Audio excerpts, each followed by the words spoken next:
I'm surprised that you agreed to do it. Why are you sitting down with us today? I'm very tired of all of the lies.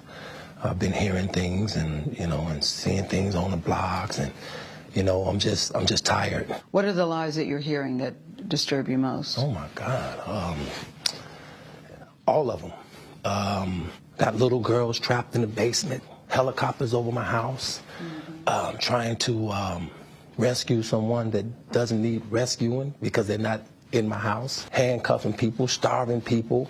I have a harem, a cult. I don't even really know what a cult is, but I know I don't have one, Have you done anything that you regret? Have you done anything wrong? Lots of things wrong when it comes to women that I apologize, but I apologize in those relationships at the time I was in the relationships. Have you broken any laws when it comes to women? Absolutely not. The 6-part series interviewed 50 people, family members, your former tour manager, numerous women who all claim that you abused them. Yeah. Are you saying everybody in that documentary was not telling the truth about you? Everybody? If you really look at that documentary, which I'm sure you have, I have. Everybody said something bad about me. Nobody said nothing good. They was describing Lucifer. I'm not Lucifer. I'm a man. I make mistakes, but I'm not a devil, and by no means am I a monster. I'm going to name the names. Andrea Kelly, your ex-wife, Kitty Jones, Lisa Van Allen, Lisette Martinez, Geronda Pace, Faith Rogers, Asante McGee.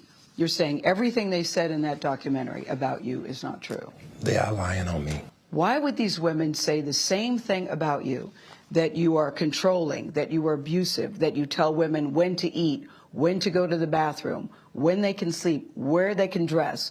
Why would all these women tell these different stories about you if they were not true? And they don't know each other. That defies logic to me. Right. Until you hear the explanation. You can start a rumor on a guy like me or a celebrity just like that. All you have to do is push a button on your phone and say, so-and-so did this to me. R. Kelly did this to me. And if you get any traction from that, if you're able to write a book from that, if you're able to get a reality show, then any girl that I had a relationship in the past that it just didn't work out, she can come and say the same exact thing. Are you blaming this on social media? I'm talking about the power of social media. In 2008, R. Kelly was found not guilty on 14 counts of child pornography after prosecutors in Chicago failed to convince a jury that he was a man seen in a sex tape with a girl as young as 13. What do you want to say to your fans? Last month, Kelly was indicted again, this time charged with aggravated criminal sexual abuse of 4 women, including 3 who the charges say were minors at the time. Have you ever had sex with anyone under the age of 17? No. Never? No. I have to tell you, it's so hard to believe that based on all that we've read. I'm going to tell you something, Gayle. There's one thing. I'm going to tell you something. What the women said about you. What women said about me. So nobody's allowed to be mad at me and be scorned and lie on me. So they're lying on you. That's your explanation. They're lying on you. Absolutely. Absolutely. Absolutely. You feel that people have maligned your character? I have been assassinated. I have been buried alive. But I'm alive. So I think the point you're making is, and correct me if I'm wrong, that you have never held anybody against their will. I don't need to. Why would I? Well, how stupid would it be for R. Kelly, with all I've been through in my way, way past, to hold somebody, let alone 4, 5, 6, 50, you said. How stupid would I be to do that? I didn't say you were holding... That's stupid, guys. I didn't... Is this camera on me? Yes, it's on. That's stupid. Use your common sense. Don't forget the blogs. Forget how you feel about me. Hate me if you want to, love me if you want, but just use your common sense. How stupid would it be for me to, with my crazy past and what I've been through, right now I just think I need to be a monster and hold girls against their will, chain them up in my basement, and don't let them eat and don't let them out unless they need some shoes down the street from their uncle. Stop it. Y'all quit playing. Quit playing. Robert. I didn't do this stuff. This is not me. I'm fighting for my life. Y'all killing me with this. I gave y'all 30 years of my career. Robert. 30 years of my career.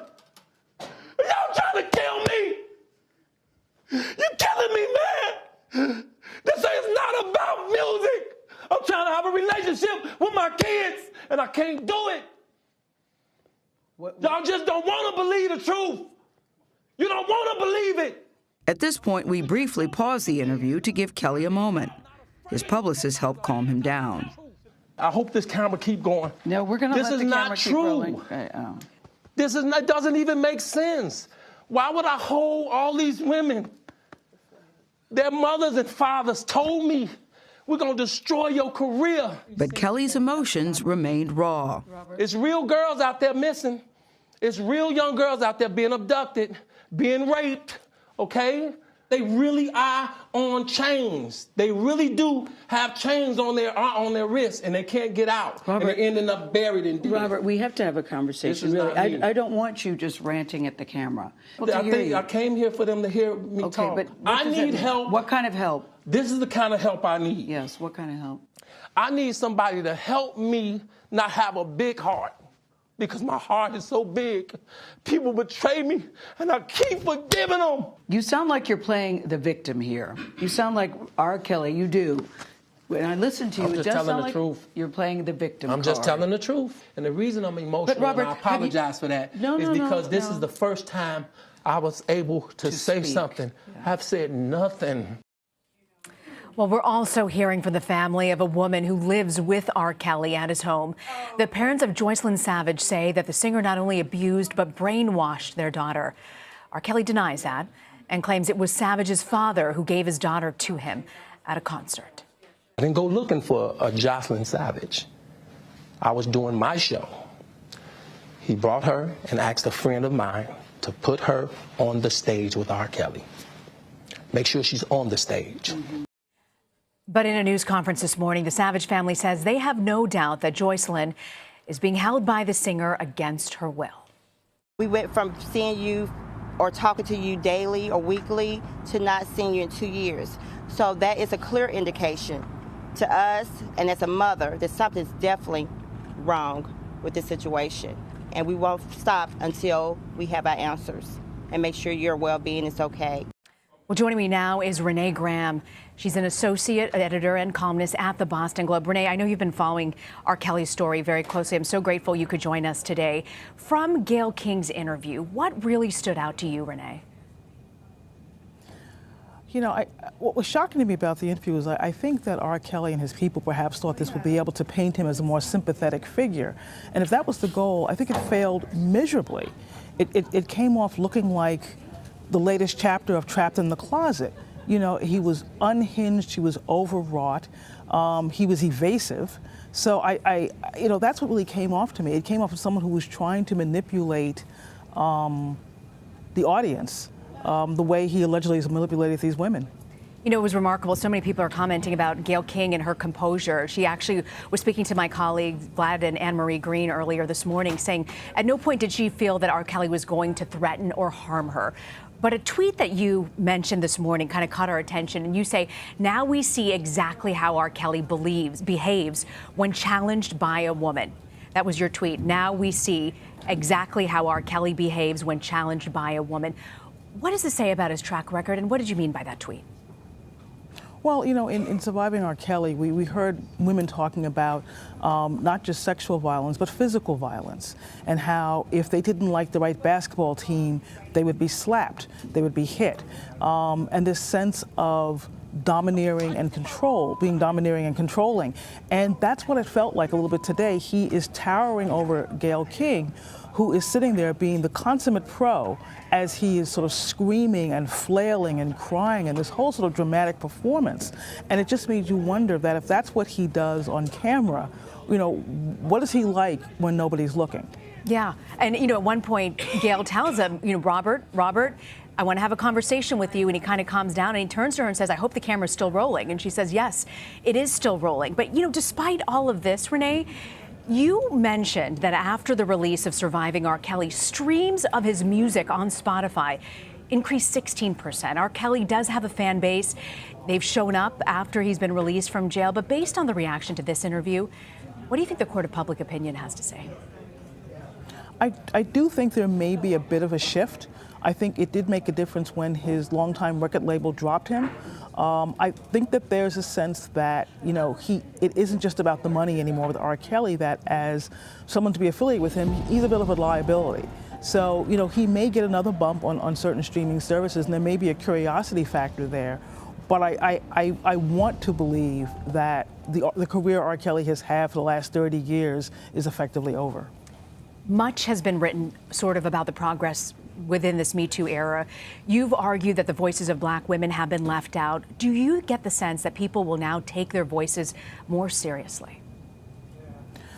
I think what the movement has done is amplify all voices, and I would certainly hope that that would include the voices of Black women among them.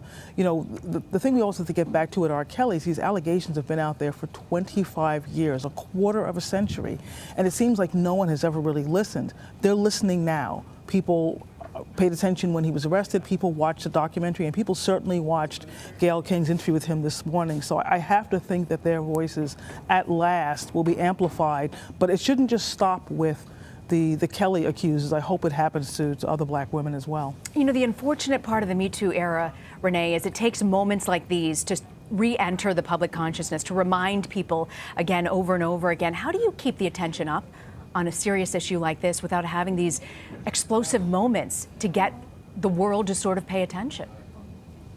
Well, I think, that there has to be a kind of societal shift with Me Too, and I think that's exactly what Tarana Burke had in mind when she founded this a decade ago. It's about these big moments, but it's also about creating safe spaces where victims can tell their stories without repercussions. And I think that's what this comes down to. If it's just a sort of moment where it's R. Kelly on TV and flailing, but a woman in her office or a woman who works in a restaurant or a young man on his hockey team feels like he still has to keep that secret, then the movement isn't doing what it should be doing, and we're not responding to the movement the way we should be. Are you optimistic, Renee, about the future? Cautiously. Cautiously optimistic. Renee Graham, we're always so grateful. We love having you on CBSN. Thank you for joining us, and thank you for your time. Thank you, Rena.